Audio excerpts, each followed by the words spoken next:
Polar bears live in the Arctic, near the North Pole. Penguins live in Antarctica and the neighboring continents, near the South Pole. They are as far apart as the two poles literally. So you shouldn't combine them in fiction just because they look so touching together. If children's authors need a friend for the main character, the polar bear, why shouldn't the brown bear be such a friend?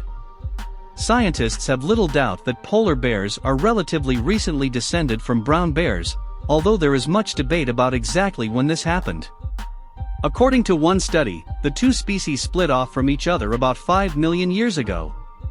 Another source claims that the separation occurred less than 500,000 years ago. Either way, the polar bear can safely be called the novelty of evolution. This is the conclusion that the reproductive compatibility of polar bears and brown bears leads us to.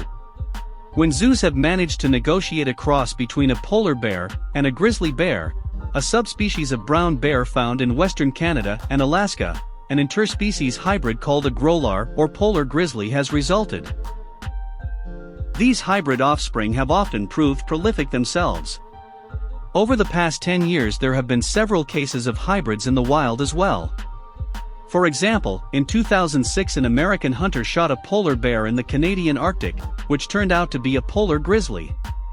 In 2010, an Inuit killed a second-generation hybrid resulting from a cross between a female polar grizzly and a male grizzly. This is convincing evidence that friendship between polar and brown bears is possible, albeit in an unchildish sense of the word.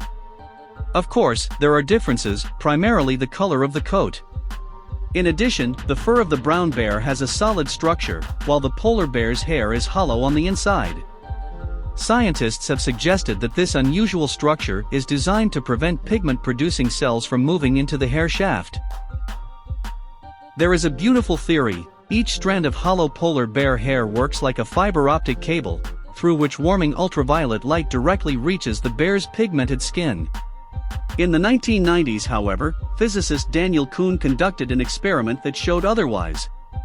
There is no direct confirmation of this theory, was the conclusion Kuhn came to in a paper published in 1998. If the hollow hair rods of polar bears are not used to store energy from the sun, how do animals survive in the harsh Arctic climate? Fat performs a life-saving function.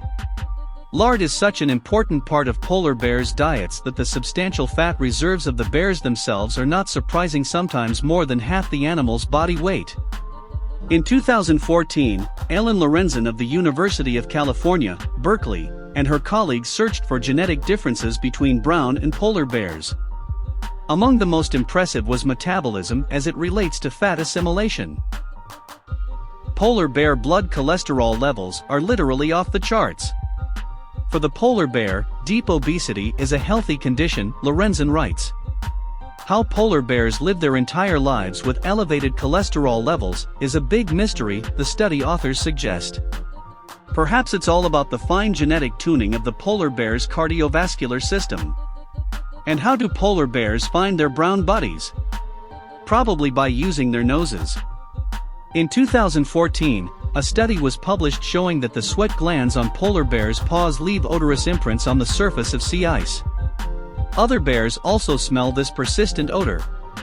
The study did not say whether the tracks of brown bears have the same distinctive smell by which the owner of the prints could be found, but that would not be surprising. Global warming is rapidly coming to the Arctic, so polar bears will have to gradually change habitats to survive. We don't know if they will encounter brown bears more often in the process, but penguins certainly won't come their way.